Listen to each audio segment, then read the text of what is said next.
We on, Jay. We on Black. It's our first podcast, bruh. That's it, baby. Yeah. Shit, it's fucked up doing my first podcast, and we gotta talk about Nipsey. You know, my dog Nipsey and what happened to him. We right here where it happened, down the street. Yeah, we definitely down the street. We definitely in the Crenshaw district, man. So what you feel about that? I got my own conspiracy theories, bro. You know, I got a whole conclusion I want to get to.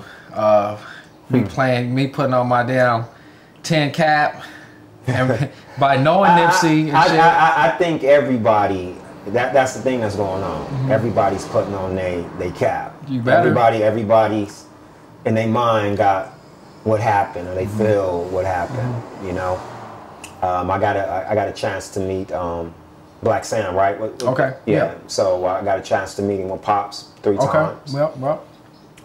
Good brother. Right. You know, so, you know, it was crazy. A couple people hit me up and asked me how did I feel about it because of that situation. Right. I only met Sam 3 times, but, you know, good dude, you know. Nip, everybody loved him. Mm-hmm. Everybody in the city loved him. Mm-hmm. You know, I mean, and it's just like the brother that was actually doing something, you know, to come back to where we grew up at. Right. You know, I mean, talk about first of all, before we get into that, talk about so people understand, you know, what it's like growing up in Los Angeles when we grew up in Los Angeles. Well, we grew up on Broadway in 112th in the 80s, you know, we grew up in the stronghold of Broadway, BGC. Right. So when I'm talking about gangbanging, I'm talking about, imagine living in an apartment where at any given time you can see 100 to 200 gang members, all white t-shirt, uniform white t-shirt, blue hat, blue rags, the blue chucks, you know what I'm saying, gangbanging. Cats coming by, drive-bys, jumping out of 18 vans and shit, ready to spray up everything. This is before NWA. Right. This is before anything Death Row. This was our life. It was real life. You know, we on the bus driving by, we see LAPD going in fools' pockets, taking out wads of cash. This was like every day. We grew up right in the stronghold, you know, actually where the shit went down. The headquarters, you know, where everybody hung out at. So when you see a cat like Nipsey who grew up in the same type of environment since his teens, lived through all of that, to own his block, to come back, build a kid's playground, go into tech, own medical marijuana dispensary, clothing lines, employing ex-cons in his neighborhood who couldn't get a job. That's really, and then get an international startup, and then to come back and be a fixture where the kids go, shit, this shit attainable. I see Nipsey. That's right. You know what I'm saying? It was somebody grown like me. I'm on the grind. I'm hustling. I'm driving by the Marathon store. Yeah, there's Nip right there. It's just like, it's a constant thing. He wasn't detached from his community. That's right. So, of course, he felt comfortable being in his community he was raised in. Like he even said in his record, you know what I'm saying, you die in your 30s after gangbanging all these years, because at a certain point, it's just like a rocket ship going up, the gas thing fall off. That's how kind of, if you can kind of transcend that. Like if you live in a certain life, you at least mentally, you think you're transcending it. Right. But for old boy to come through that alley in a spot where everybody knew Nip, he was loved, and for that to happen, I automatically thought foul play. Instantly thought foul play. Of course, I was saddened by the news, but I'm thinking, who would want to fucking do this? And who has something to gain out of this? And what's the motive of this? So it had my brain spinning. And I was thinking about Sam, his family, because I go way back with Nip. I did an interview with him for Hood News like 2007, 2008. And then also you did the first House of Blues. House of Blues marathon show. Still the House of Blues marathon show. Yeah, that was the major marathon show. And his first real big show at the House of Blues. You was behind the camera on that. Exactly. I got blessed through Sam and Nip. You know, they just like, thank you for, you know what I'm saying, giving me that interview with Hood News, because I think that interview got like some 200,000-300,000 hits, because we caught him in the mud, you know. You know what I'm saying? That's how I know Nip, right? So he was just like, out of all the celebrities I filmed, Nip was like, don't worry about the ticket. I want y'all to take care of the marathon concert. Let's make this just do whatever you need to do. Yeah. You know what I'm saying? So I was just like, oh shit, like, you know, I'm scrambling to get my guys and my gal, you know what I'm saying? We shot that and it turned out great. He liked it and everything like that. You know, so I got a chance to build with the squad. Fats, Sam, Adam, Nip. and the rest of the brothers he had around him. So I knew he moved like a general. Yeah. My boy almost got knocked out during the filming of the marathon concert because he has a camera and he beeline straight to Nipsey's dressing room. Now you got the whole militarized 6-0 like DJ Ski, Mustard, all them in there. Mustard playing beats and shit. And this cat beeline into the dressing room.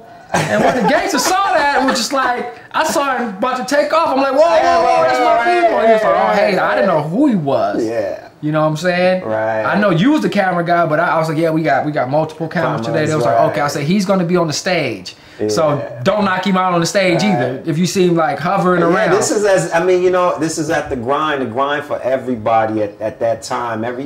He's on his way up, but then he went all the way up. Which is beautiful to see. It's super inspirational. And look, man, coming up, you rap. Right. You do your music. Right. I got music. But for a brother to come from, like most of the artists from LA, they do good. Don't get me wrong. Right. But it's tons of artists out here that's on the West Coast that transcend, like Q, good things that Snoop is doing, for the community. But very few guys that come directly into a hood. Mm-hmm. A hood that they made a name for themselves. That's notorious. Mm-hmm. But not only that, like, you know what? We're going to employ everybody around. Mm-hmm. We're going to help families. One of the easiest way to get people off the street, we always talked about this in private, is employment and opportunity. Mm-hmm. Once a guy is creating opportunity, not just talking, but actually it's true opportunity. A cat could come out of jail and he know that it's an opportunity. It's speculation or it's going around that at the time of Brother Nipsey, or King, I call him King Nipsey's death.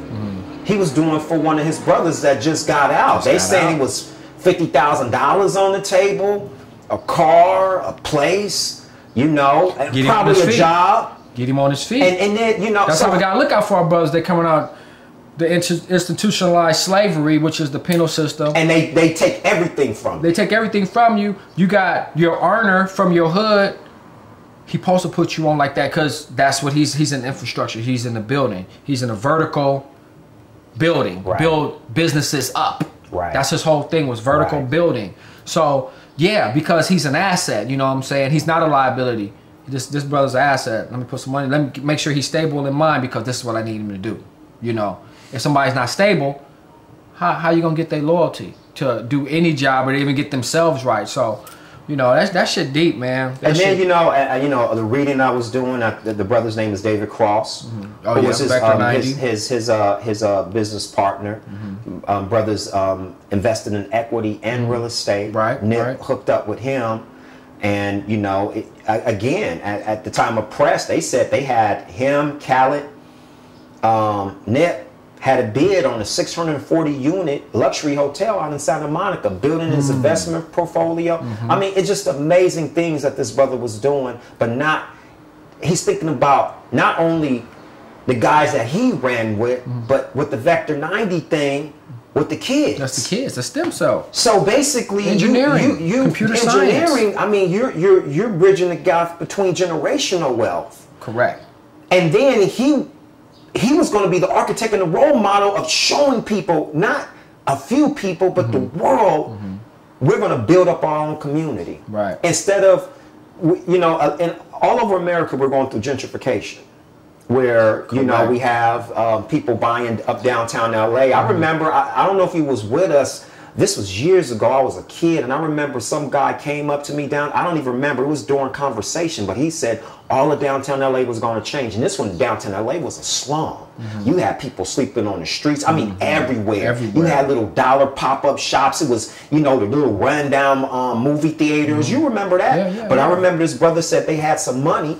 They were going to build up downtown. It was going to be a Mecca again. I, as a child, being from there, being in downtown, I couldn't see it. Right. But now look at it. Right. Look at Staples. Right. Look at LA Live. LA Live. Everything Nokia around Center, there. All the Staples, new hotels. The W. The lofts. It's the lofts. So they basically blocked all the homeless people into like a 3-4 block radius, right, and push them over. And now if you go San Pedro, San Julian, like they got a few blocks. They built that thing beautiful, and even those areas are built up. So going back, yeah, but going back to what I'm saying, Brother Nip seen that what they were doing and said, we can build up our own community. Right. Let us have a 10-15 year plan. Right. Let us build funds where we can have entertainers and everywhere investing in the fund to build up the community we and can create turn opportunities. Like he said in his record, he said we can turn Crenshaw to Venice Beach. And what he's talking about is, you been to Abbot Kinney? Yeah, you see I worked at Abbot Kinney. I worked at Splash News. Let's turn Crenshaw and Slauson area. Can we turn Crenshaw, that whole strip down Crenshaw, into Abbot Kinney, where people are coming to shop, people are to come, they feel safe, what I'm saying? We got juice bars, we got eateries, it's a fun experience. Like every Sunday, it's a fun experience. You go down to Abbot Kinney, it's pop. It's so basically ice cream shops. Basically, Nip is talking about turning the hood, which is death, into life. Correct. Into prosperity. Right. Into a place that you want to live, a place that you want to invest, a place that you want to raise your kids. Right. So instead of the brothers and sisters who do this rat race, through all these mazes, and they make it out somehow, but they go out to the valleys, to their big homes, and they come visit the hood every once in a while as a charity donation. Right. This brother was talking about building the hood back into a Mecca. I mean, and when you really think about it, you wrap the hood into a Mecca. That's amazing. It's truly amazing, man. And I never forget. I was sitting at home, and I had just came in. I went into the lab. I was listening to some music, and I had popped on the internet, and they said Nipsey was shot, and they had the picture of him taking a picture with the baby girl, and then it was the side picture of like. You couldn't see him, but it was the guy with the same clothes, and I'm like, this can't be. I'm like, this got to be a hoax. This got to be a. And then it was a few minutes later. Everything moves fast. A few minutes later, it was rumored that he was shot. So I'm like, okay, just let this brother be okay. And then the video hit of this lifeless body. They're working on him, and then where it happened. And like you said, it goes back to your point. Why? Who would do this, and at what point, and where does this lead? And it's a bigger scheme. It has to be. But what I'm saying is, I'm just saying it's a bigger scheme. It almost thwarts any type of progression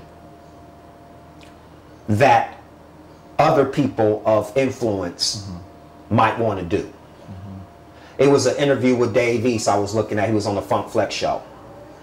It was powerful because you could see the hurt in that brother's eyes. Like I was reading between it, and I saw, I was like, why am I even in this? When my own hood won't love me. Like I can't, like I'm fearful. He said he was afraid. He used those words, I was afraid, I was scared. Because he's thinking like, damn, that could be me. What if I wanted to up the little money I'm getting, and I want to put my homeboys on, and I want to build residencies, and I want to help the kids, but I want to do it all in my own hood, remaining in my home, not too far from my hood. But do they love me like that? Well, you have to look at the facts right now. There is no billionaires or multi-millionaires who was doing what Nipsey was doing. Right. Visible. Not your Oprahs, not anybody that you think of that we put on the pedestal. These guys literally are marketing their products for us to consume, and that's as far as our relationship goes with our talented tenth of black people. Right. They wasn't doing it, and then they probably look at what happened to Nipsey and like, that's why I don't do it. But this is why. As a collective, they have to understand with unity and as a collective, if everybody's doing it, that's the least chances of that happening, because it's empowering. It's empowering. It's empowering. It's empowering. You know what I'm saying? Always have your guard up. You don't literally have to come back and be. That'd be good if you're visible in the hood. But as long as the businesses are in the hood, the jobs are there, then you're doing your part. especially if you call yourself a mogul. You can't call yourself a mogul. You're not doing nothing for your people. I'm not talking about the direct people that you employ. I'm talking about your people and the communities. You building the communities up. Right. So because you are. I mean, whether you like it or not, like you said, you use the word the talented 10. That's not a lot. Right. These are our influence makers. That's why. These are the people we're pushing. Yeah. These are the people that we made rich initially. Right. We're to give them their kickstart. Right. You wouldn't have a Jay-Z without black people, a Beyonce, a Oprah, Bob Johnson. You heard what that, I mean, going back, we're going to go back, but you heard what that sister did. You heard what she did at Puma. I mean, not Puma, no, Beyonce at Reebok. At Reebok. Yeah. You heard what she did? Yeah, she, how would you want to work? Nobody look like you. Nobody understand the lingo. Nobody understand the swag of your people, but they're like, we got you. Yeah, they're like, no, Kamala Harris people. Kamala Harris gets a lot of bad information. You got to act like Cardi B's popping right now. She just so cliche, like trash. Like, that's not black people. That's like black face. Yeah, I love that. Like black face. It's like, the Coon Show. Yeah. Like, but you know why? But it's been shown to be pop. It shows that sells. It works. And then people who got money, the companies, the big companies, they put money behind that. Right. Because they know they can make a profit off of that. Right, correct. Beyonce wasn't going for that weak because she don't need it. Yeah. Because this is what I was saying. I was telling somebody this. I said, look, this is the reason why she did that. Because she's in the position and the power to do so. She's not an uppercomer. I heard Tracy McGrady was in that meeting too. Tracy McGrady was somebody, I can't remember else, but they were pushing, they were all going to be part of her brand to help push the brand. So while her money, as far as what people guesstimate, is long, $400 million, somewhere off in that ballpark, you don't have to say yassa. You don't have to take the short end of the stick. Because now you are truly a boss. You can say, no, I'm not dealing with that. You know what I'm going to do? I'm going to go to your parent company. I'm going to go to Adidas, who owns Reebok, in Germany, and say, I don't like what they're doing. You need to look at your people. I'll deal with the father, but I'm not dealing with the son. And I would love for her mentality to even switch another gear and say, you know what? I have the resources to do my own. Let's do the Beyonce shoe. Let's do our own shit. Right. Kanye, make your own clothes. Right. Why are you so worried about what everybody doing? Make your own shit. Sell it. You feel like you're on such a big level. You need that big rollout. You be the man. You're gonna make the money. Look at Nipsey Hussle. You're gonna make the money. It's a marathon. It ain't quick gratification because you don't own the shit. Adidas owns it. Right. Whoever's the brand owns that. They just took your intellectual property, which is your brain, to design it, how to market it, and just used you. Right. That's not going to pay your kids forever. Right. Your payout of your salary of what they gave you going to pay for whatever. But they're going to continue. They can always revamp that idea. They can make a 13, 14, 15, 16, 20th version of that idea. So it's important that we take our intellectual property and monetize our intellectual property ourselves. I'm tired of them making money off our music. I'm tired of them making money off of all our art. We have our art. That's what we have. Yeah. You know what I'm saying? That's what we own. We own our athletic ability and we own our art. Our creative ability. Right. That's what is funding America right now. And that's why, going back to King Nipsey, that was his reasoning for not signing that deal. He took what a lot of independent artists are doing. Millions of independent artists worldwide are using platforms like CD Baby or TuneCore or whatever. But Nipsey, you said it, he was different. While we're talking in private, he was intelligent. Super smart, brother. So his whole thing is, I'll market. I'll find me a distributor, but I'll market. I'll control my publishing. I'll control my masters. I'll control my art. I control what I say. I control the way I look. I control what I talk about. So none of it is contrived. None of it is fake. It is all, what you're getting is me and my product. YG said it. YG said we were supposed to do an album together. Right. But and his process, YG was like, his process. This brother gets up he wanted to start recording at 10 in the morning. I record in the morning. I write and record in the morning. So, because my voice go out at night. Right. And it's hard to push that energy that you need. I get that energy. But a lot of artists, that's the thing why they artists. We have like this eccentric, eclectic mind where we work at night. A lot of them work medicated. So 10 in the morning, you fresh. Yeah, I'm fresh. You fresh-minded. I need that. It's like, how do I work? So I get that. He said, but he was eventually going to do it. But the brother had it was just different. And it's crazy right now that people are really starting to understand the genius of this brother. Sometimes it takes a while for the world to slow down and pay attention to you. We knew you was great while you was here, but we thought you had more time. I knew Nipsey was great just by being around him. I'm like, okay, I knew he was on something. I knew he moved different. Real talk though. Let's get it like this though. So why was that? Was it because, and let's just keep it real, because was it the nigga shit? Was it the gangster rap shit? He's the same. He's just another gangster rapper. Well, what it is about Nipsey is, you see the light in him, though he's covered in darkness. You can see that he's a good brother. Right. He a victim of his circumstance. At the same time, he made the best of his circumstance, which is you wish that he shed it, like completely shed it. Like, I am this person. And no affiliation to, because at the end of the day, the darkness is the gang activity. So that's a vibrating that lower nature. We can't say, honestly, the Bloods and the Crips are here as a positive reinforcement in the community. Big U said that. Big U, well, I'll say this. He can say whatever he wants to, but let's go off of facts. There is no scholarship fund that the Bloods or the Crips are giving teenagers coming out of high school. Okay, so let me say that because and we're gonna keep this. Big U said that through his program, they give a lot of scholarships. They gave over. He didn't give because he was on the DJ Vlad interview, June 2018. Y'all can go look at that. He says that that he has a program that gives college grants, and I guess they gave a few hundred of them. You know, so I wouldn't. College grants or full scholarships. Getting this kid. I think it was the scholarships. I think it was, but I don't know if I don't think it was full. You know, because it's hard to get full scholarships. But that's what I'm saying. But he was getting kids money for school. That's as many members as the Bloods and the Crips have.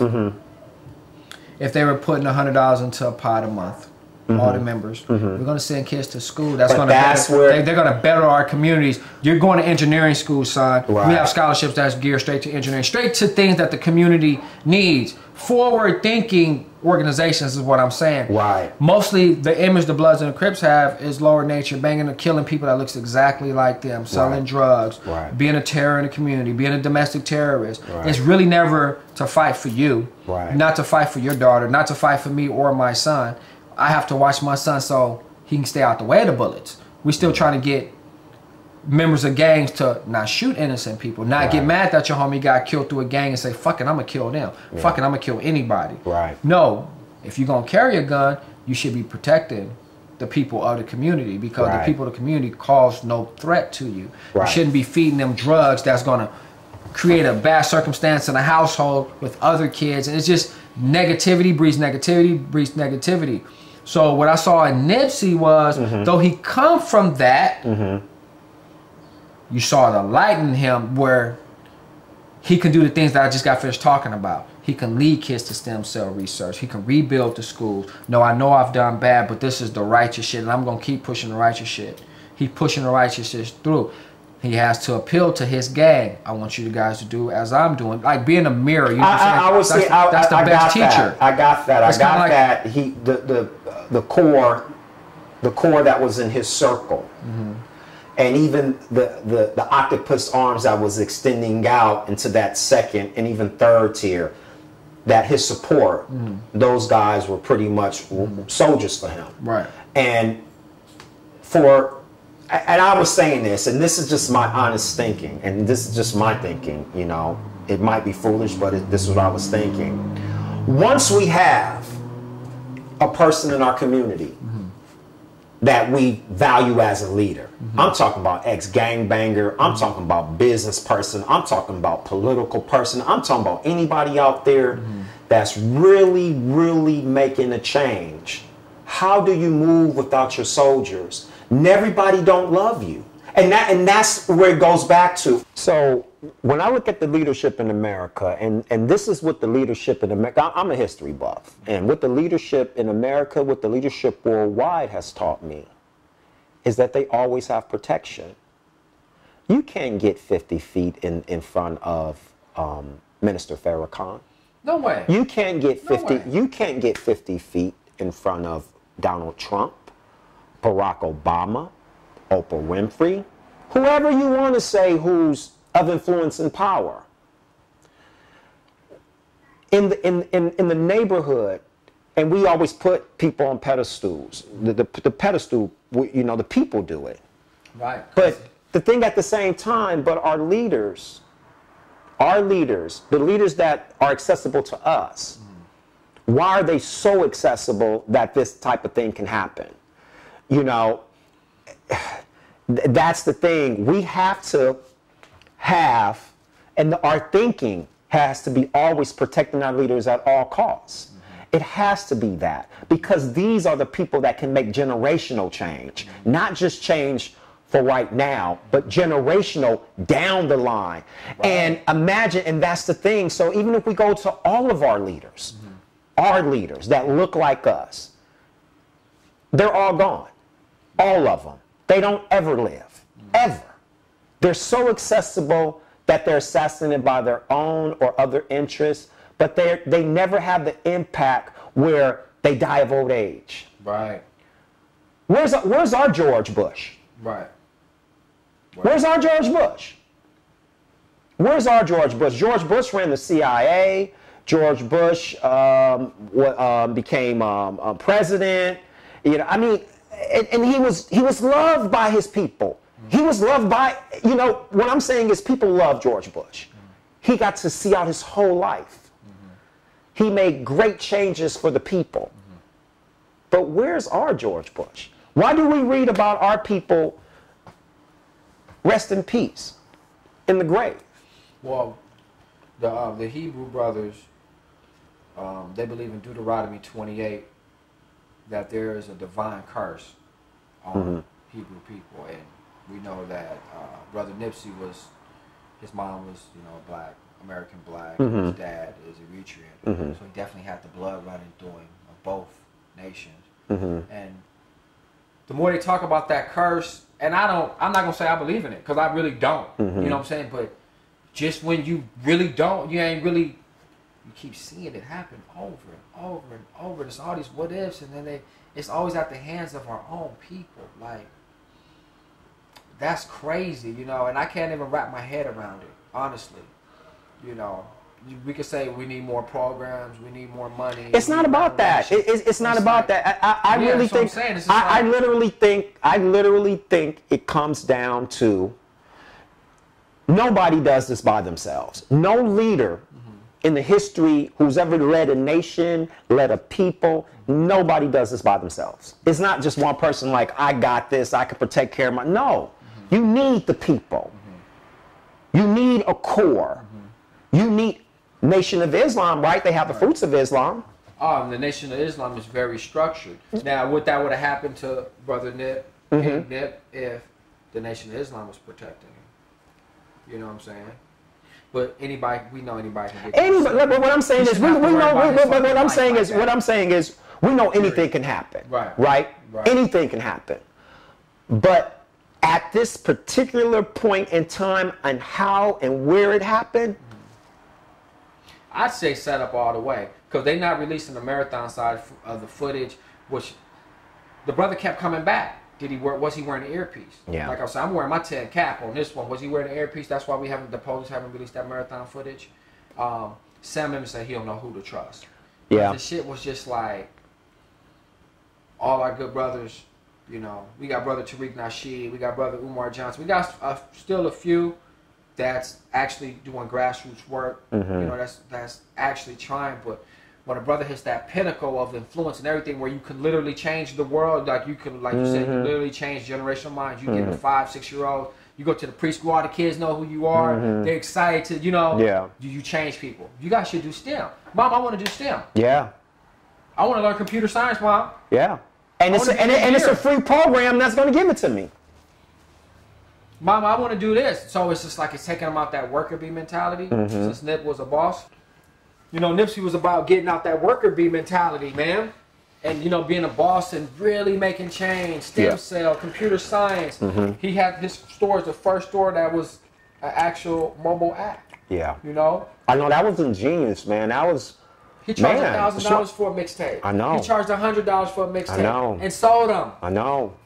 He said that money, when he sold his mixtape for so much, it built his infrastructure. But guess it gave him the means to build it. But his thinking behind it.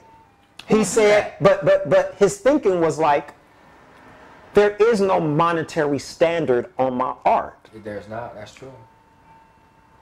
So when you have Michelangelo, he painted a picture, and at the time it could have been worth X, Y, Z. But when we look at it now, $100 million. Right. There is no worth on art. There is no, you can't put a dollar monetary value on it. And that's what he was breaking. He was breaking tradition, totally going against the grain. Eminem, you remember when he did the $100 album, Eminem did the $50 album. It was like, let me see if I can get 50 on mine. Like, people was taking that model and moving on with that model, so he was a trendsetter. Total trendsetter. And that's why he was so respected. You know, again, man, you know, for the goodness, the energy, the heart, the seeds that he's planted already. You know, that's going to be a hard one to die. Somebody made this comment. They said, you know, for all, you know, we were around when Pac and Biggie died, and it was devastating for our community. But these brothers never got to manifest in their dreams. Right. They were 24, 25 when they died. They were kids. So they didn't have no money. Their money was tied up in the record labels and litigation and all this. So they could never... Pac had a lot of great ideas, but he could never manifest those ideas because he couldn't even control his own money at the time. Right. But here you had Nip was 33. An OG at this point. Yeah. An OG. And they're looking at him because he's like, y'all, this is where we can be. If we put on our thinking caps and not get mad and point and why I ain't got this and why I ain't got this and give me this, and we're going to go get it. Right. And we're not going to hurt nobody to get it. Right. We're not going to hurt nobody. Not a single soul. And let's talk about this this gang peace treaty. Okay. That's just happened. Big Q called all the gangsters to come together, the A-Trays, the 60s, and the Hoovers. It's the first time in 40 years this had never happened. Right. So that just shows you what Nipsey said in his rap, I'm respected by 100 sets. Like, he was real about it. All the gangsters came together and they did a march to the candlelight visual of Nipsey's memorial site right here on Crenshaw. Right. And that was one of his dreams. That's something that he wanted. And you have a story about right before he died, he had met with an OG. What's that OG you said he met with? The OG blood cat? I don't know. Let me go into, I would have to go into that, man, and find, because I don't want to misquote anything. So I'm happy Big U did, you know what I'm saying, call that. So out of that, I really pray and hope that these brothers literally come up with a plan of how they gonna move now. I really hope they drop all the sets and the gangs and become one united gang. One. Wow. That's now. See that thinking. Drop the blue rags, drop the red rags, the white rags, the purple rags, the brown rags, and just become. We all stay in contact, and we're a united front for our hoods. Like, so. He can anybody can travel to anybody hood without getting banged on, because what? We all represent the same thing. We all coming under the same umbrella. So now we all under the same umbrella. Let's come with a plan. Well, what's our plan of execution? What we doing for ourselves? What we doing for our community, our women, our children? You know, are we putting money into the pot? Are we buying building by building? Or do we want to just buy all our liquor stores back? You know what I'm saying? Do we want to buy all our clothing stores in our community back? Everything that's making money, do we want to buy it back and run it ourselves? What do we want to do? What is the plan of execution for the gangs? Because if they're not keeping in contact, COINTELPRO can happen all over again. A white man could put on a black mask. Y'all seen the black mask online. Put on the black mask, shoot something, scream out a set. Now, all of a sudden, it's confusion again. So, you know what I'm saying? Right. Are the brothers aligned? Are the brothers really thinking and believing that the threat is real? You know what I'm saying? Have the gangs been infiltrated already by the FBI, CIA, so they could never be peace like that? You know, these are things that I don't know. Do you think it was some? I was looking at Star. Star has a web podcast out there. Mm-hmm. Shout out to Star. Shout out to Star. And Star said that he believes that it was the police. I'm not saying, I don't know nothing. I think it was the police because of let me just say this. He said, let me just finish. He said that it was the police. He said he can tell, he said he's a gun enthusiast. Mm-hmm. And he said he could tell by the bullets that was used during the forensics or during the autopsy what type of shooter this was. Mm-hmm. He said just by the bullet castings. He also said something that he said that peace can never be in the hood. Right. He said that it's the way that it's structured. Mm-hmm. You can't have peace, right, because it's not conducive to what the police departments want, how they regulate the prison system. Yeah. So is peace something that you think can be attainable? And so if you don't feel like it can be attainable by, even if it's outside forces, then will the hood always be the hood? And is it foolish to even invest in the hood, because this could be it? No matter what you do, if you try to invest, if you try to organize, you can invest. You can have a team of investors, but you can't organize too many people, because if you organize too many people, then it becomes a threat to outside forces. Is this a reality? People talk about that as a conspiracy, but is this a reality? We know the hood, the mentality is a living, breathing thing. Right. You know against by why he walk, right, by the way he talk, right, by his body language. Right. You know what gangster you know that mentality. You know what you can expect from that mentality. So the question is, it's not an environment where we live. We can all live in the goddamn in Mojave Desert. Is our mentality gonna change? Are we gonna have a hood rap mentality of me? I'm a fuck what he got. I want to take what he got. You know what I'm saying? Oh, I like what he got. I want to have what he got. Or am I gonna get my own? What mentality are we gonna have? Are we gonna keep a gutter mentality? You know what I'm saying? Are we gonna keep a gutter mentality? If we keep a gutter mentality, the hood will always be the hood. If we keep on doing hood rat shit, the hood's gonna be the hood. Until you can get erect and straight and divine and lined up within yourself, you know, the hood's always gonna be the hood. You're always gonna have a mishap, and all it takes is one person. Okay, so with that being said, and it's the truth, it's my truth. You know, it's my truth. You know, I was born in this. We rock gut. We rock gut mud. This is where we from. Right. We understand the mentality. It's all too real for us. Right. You know, it's just ingrained. So, like, and this is where anybody who has a voice, anybody who has money, anybody who has influence that wants to do anything to help people, that's the underclass. How do you move? How do you do that and not make yourself a target? That is the $1 million question. And that's what's going on. This is the underlining. This is the thing that we can't. Nobody's really saying this, but this is that feeling. We gotta let go of the gang bang hood rap mentality. As black people, has not been working for us. The hustle mentality, the pimp mentality, the gangster mentality, the ratchet mentality. All this shit works against our progression in a bigger scheme. And you know what? And I could say since they said the first gang 68, 69. Mm-hmm. You know, the first gangs, everybody understand. Just in case you didn't understand, it was to thwart the white threat to our people. Yeah, so we had to unite. We had to unite and take care of ourselves. But then, you know, with drugs and everything, the late 70s, you know, and all this stuff. So, coming in. So, you know, man, you just, you know, I'm almost at a loss for words, because we've always been told, if you go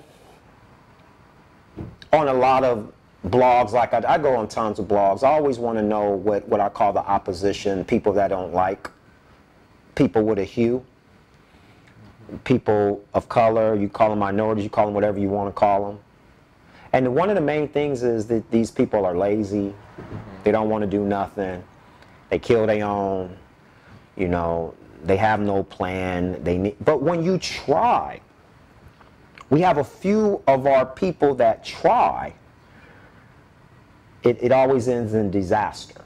And then it pushes like our whole community. Do you understand? Our whole community reels from it. Not just a few people. I mean, it goes from Atlanta to Chicago to New York to LA, everywhere, around the world. And it's like, and it just, but it felt like it killed progression. That's exactly. It wasn't killing Nipsey, it was killing his energy of progression. Exactly. And that's the hard pill to swallow. We got so many black people that's anti-black out there, from Kamala Harris to Floyd Mayweather to Roly-Poly Martin to AOC to fucking Bernie Sanders to Cory Booker. You know what? And let me say, I don't know about the other ones. But let me tell you my thing on Roland Martin. This is my personal thing with Roland Martin. And I might be wrong, but this is my thing, just when I look at him, because I look at a lot of his programming. Roland Martin sees two Americas, two black Americas. You have the progressives, and then you have these other ones. It's nothing in between. Roland Martin's ideal, he's all for advancement. He's on the forefront of the Congress. You know, he's going through, like Thurgood Marshall said back in the day, that he said 20 years after his death, they were going to repeal anything that happens to do with civil rights. He was the civil rights attorney that became Chief Justice, and he was a monster. But he said it out of his own words that, when I die, since I wrote all these laws into Congress and passed, when I die, 20 years, they're going to reverse all of this.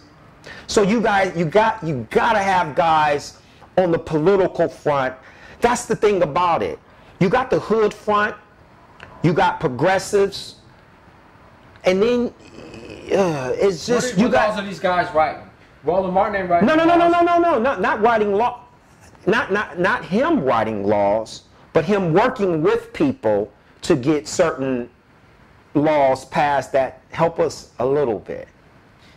And so the thing is, okay, you have grassroots stuff. Like, I love with Nipsey, everything that when we talking about Nipsey, we talk about grassroots. He's not asking for a handout from nobody. I need this bill passed. He's not lobbying. He's not doing none of that. Right? He's taking it straight to the streets. I got my money. I'm investing. I'm going to do like everybody else do. I'm going to build my team, and this is what we're going to do. Grassroots. Martin Luther King. Well, Martin was more, you know, working with the government, but Martin, X, and all those guys.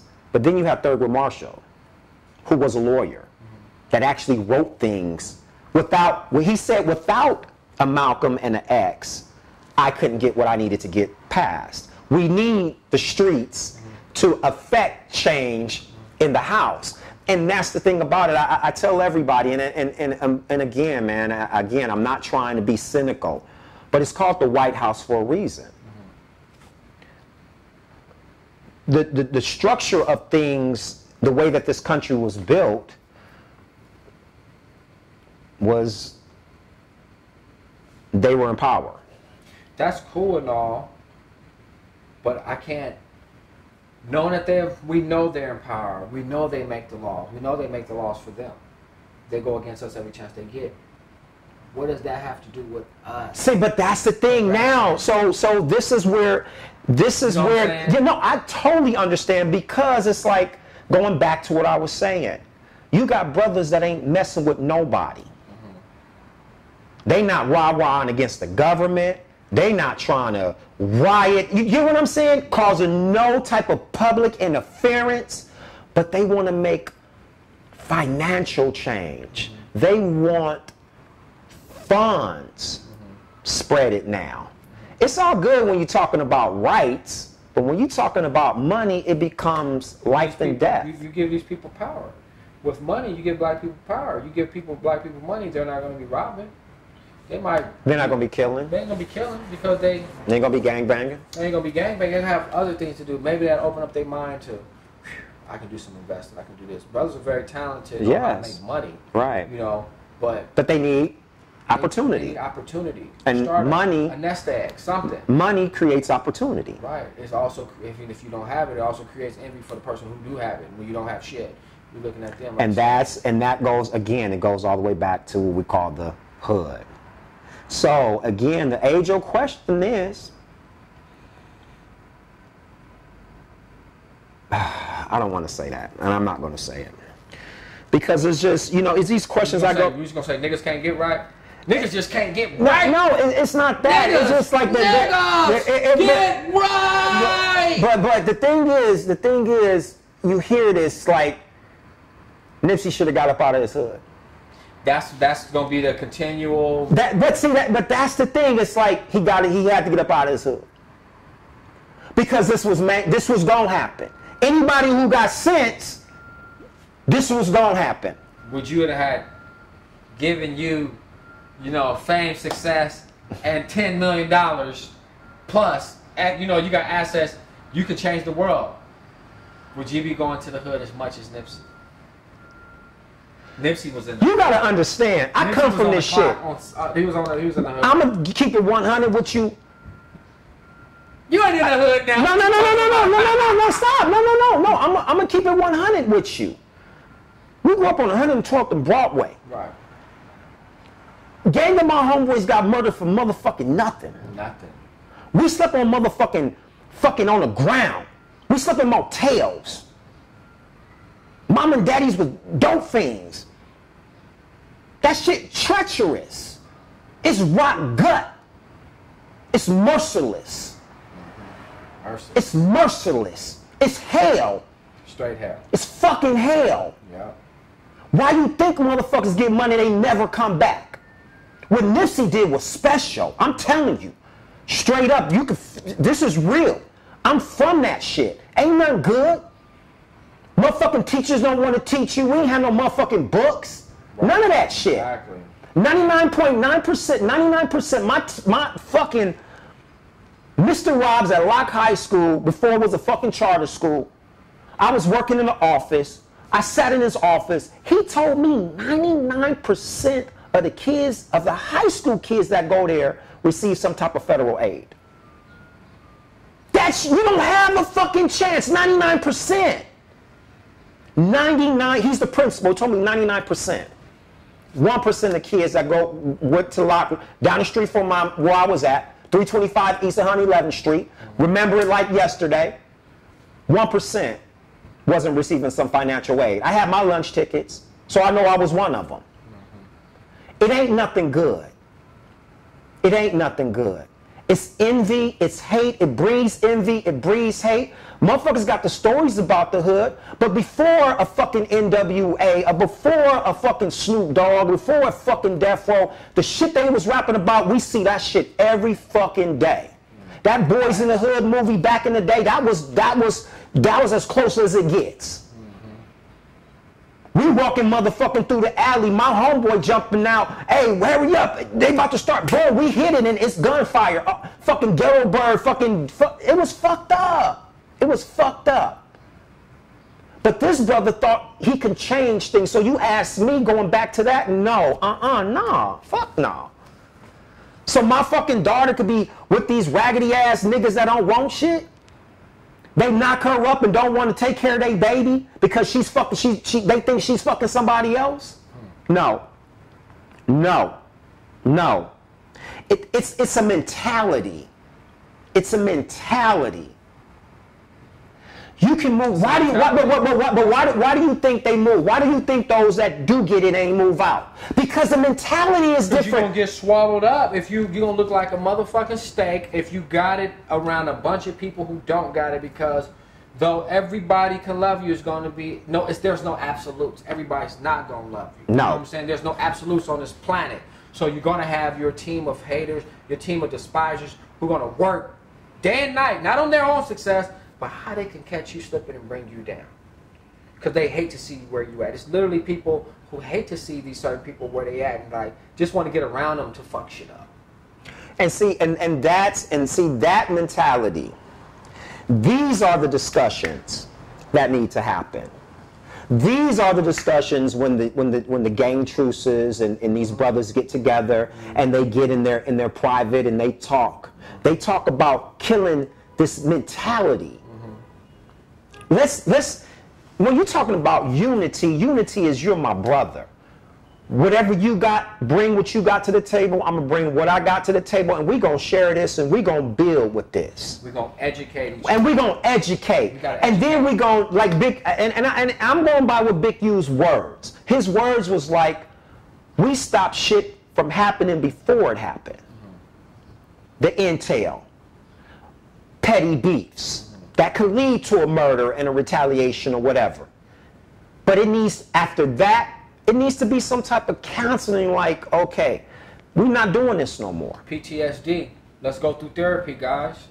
We don't ever talk about the problems that black people have mentally. We fucked up. Yeah, we super fucked up. We fucked up. We don't even have our last names. Super fucked up. We don't even know our last names. And when the world sees that, like people from Africa and all that, they say, I'd be amazed when I look at black people and you guys have white last names. I'm just like, that'd be the first thing I change. They say that off top. We don't even have, but it's true. That's the first thing. They were like, no, there's millions of African names or other names that mean something that you can make your last name. You don't have to fall under jurisdiction of a Wells, right, a Jones, of a Johnson. Right. Because what if that's also bringing the curse to us? Right. Because we still under that, what slavery was. And I think so fucking negative. And I think that's it. I think that's it. It has to be a true awakening of the mind and the thought process. Mm-hmm. You know, we have to get out of self-hate. Right. And what I mean by self-hate, just what you talked about. Mm-hmm. Looking at what somebody has and like, fuck that nigga. Nigga, you didn't make it because you was a bomb rapper. Nobody liked your music. Right.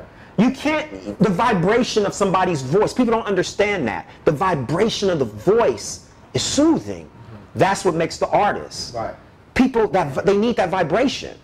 Right. So if you're not carrying that vibration in your music, even in your tone, this is gang and they talk about crazy stuff. Mm-hmm. But it's the vibration that makes it. Because a lot of these rappers do antics now, but people still listen to their music. Because now it's ingrained. I've done that. I've actually sit and listen to artists just to listen to their tone. I know it sounds crazy, but it's true. And it's a certain vibration that they send to you.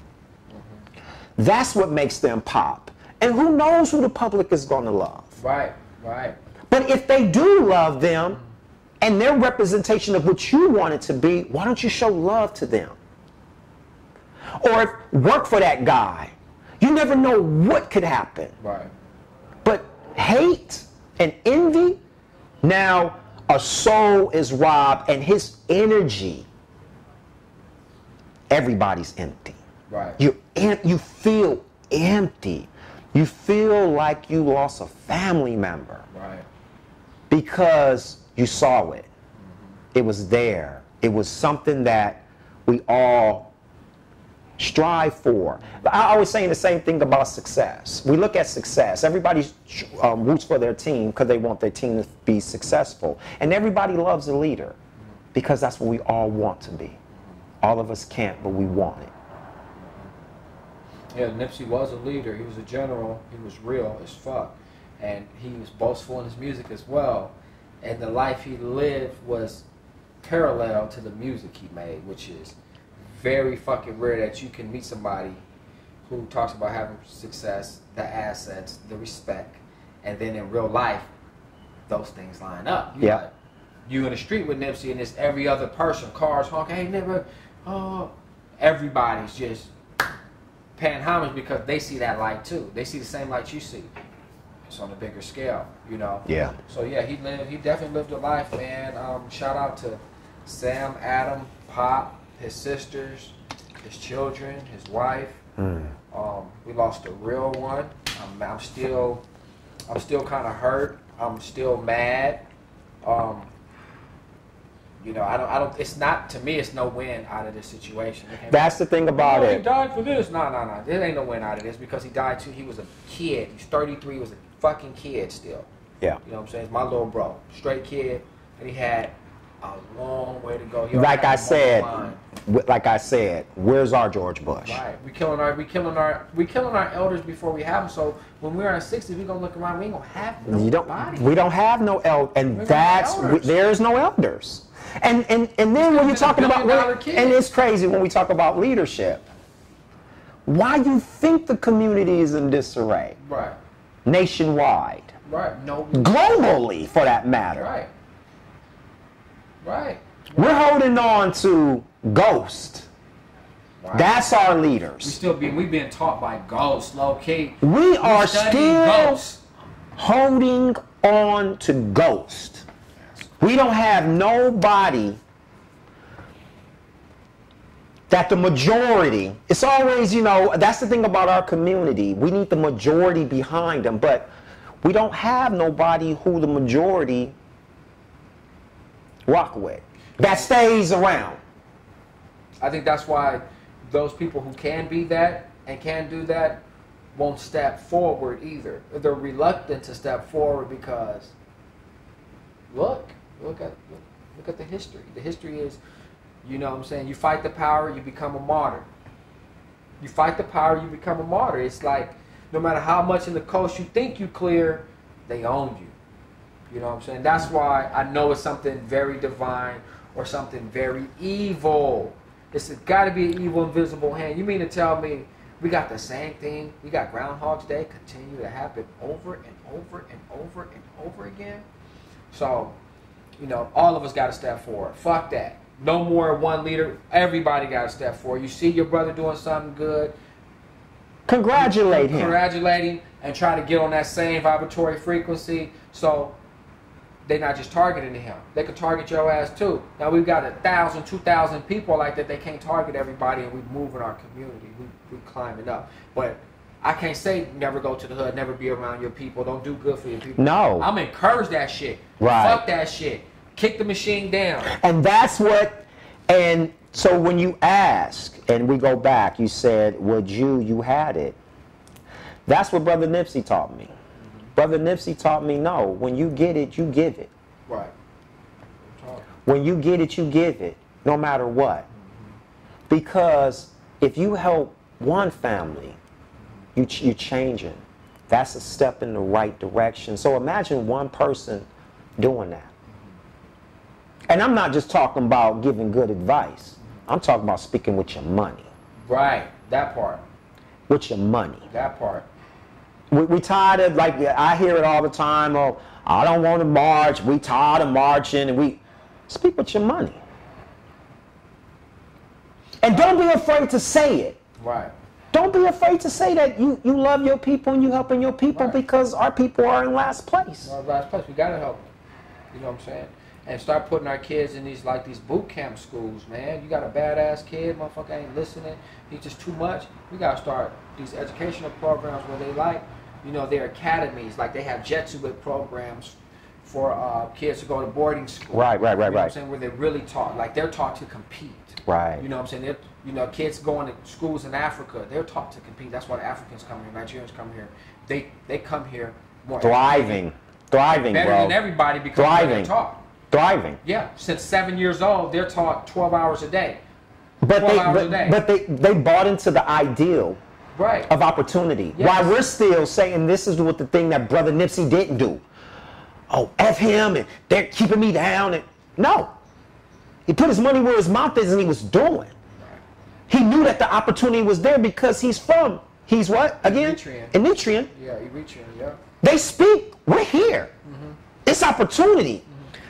I tell everybody, America, whether you want to believe it or not, but this is Roman. This is the Roman Empire. These are the streets of gold. But it's how you navigate. Right. Why do you think others, the immigrants, the Asians, the Indians, the Europeans, they're coming over here, the Africans are coming over here doing so well? Thriving. And here we are, still saying what somebody ain't gonna do for us. And inner fighting. And inner fighting and hate when somebody snakes their way. Which is a miracle in itself. And a miracle in itself. It's a miracle. Every time we see somebody successful and black, you better believe that's a miracle. And you know, on this shit, man, I'm just gonna wait for more details to come out before I just go all the way conspiracy theorist with it. But no matter how conspiracy theorist I go with it, I can't bring the brother back. So all I can do is show up to the funeral on Thursday, be there for Sam if he needs me. Right. You know what I'm saying? And continue to push the legacy Nipsey left behind, and that is building your community, owning real estate in your community. He said you're not a boss unless you own a fourplex. You ain't no baller unless you get a fourplex. So, you know, I ain't no baller. I took that as a personal challenge to get me a fourplex in the community, get me a business in the community, you know what I'm saying? And have my other businesses thrive as well, you know, my art businesses. Right. So that's what I'm going to take from Nipsey. I'm going to live in his legacy on that because he was a real one. And I'm going to take those challenges upon myself and mentor the kids, you know, this youth, where I'm at, you know, the young bloods and all that shit, you know, all the youth stats. I'm going to help them with teach them how to edit, use camera, shit that I know, some tools, you know what I'm saying, I can probably get them out the way and get them on a gig or something, just help them out. Just the skills people that want to do that. Right. The skills that I have, I'm going to lend the services and the skills that I have to the youth out there and the people who want to know, you know what I'm saying, people in my community. So, I love you, Nip. I love you, Sam. Love you, Adam. Love you, Pop. And condolences. What's your final words, bro? I'm Black Exodus, y'all. You know, I'm an artist, actor, musician. Check me out, Black Exodus on Spotify, all the streaming networks. My music is out there. My thing, you know, we did a lot of talking about Nipsey, you know. That young brother, you know, taught me and taught a great deal of people a whole lot, you know, about enterprise, taking care of your business, investing in your community, loving your community at all costs, you know. And his death should not be in vain. You know, I challenge all the brothers and sisters out there who are doing great works in the community, continue doing great works in the community. The people that's outside, that's cheerleading, you know, once you step into the arena and start helping these young brothers and sisters, you know, so they can create a brighter future for their families and for generations to come. When we're doing this is a great platform that Haze, you know, I have the utmost respect for this brother. This brother has been out on the streets, out in the grind, putting his mind and his money where his mouth is. He's helped so many artists. And now we have things that we want to talk about, that we want to explore. So, you know, I'm calling out to all the artists out there. I don't want to use the word conscious, but I would say I'm calling out to the artists out there, you know, the ones that's making some great music, some of that positive music. Drop us a line. You know, we want to put together something called Wake Fridays, where, you know, this will be the one-stop shop where people can come and listen to some great music, some great energy music, soul music. You know, I'm talking about not in the sense of the old school soul music, but music that touches your soul and reaches your soul and makes you feel good. And that's what we're doing here. We have Black and Haze. This is a new podcast. We here. We're going to try to drop something every week for you guys, talking about current events, talking about things that matter to us, things that matter to our community. And we're going to strive to do the best that we possibly can. I want to say rest in peace to my brother Nipsey. Black Sam, I met that brother a few times. you know, and his beautiful family. Just keep your heads up, you know. Brighter days are coming, and you know, and we're all a family together because we're all going through this together, you know. But flowers do come from the concrete, as we see, and we're gonna continue to plant those seeds. The marathon continues, and that's facts. We will see you soon. We out.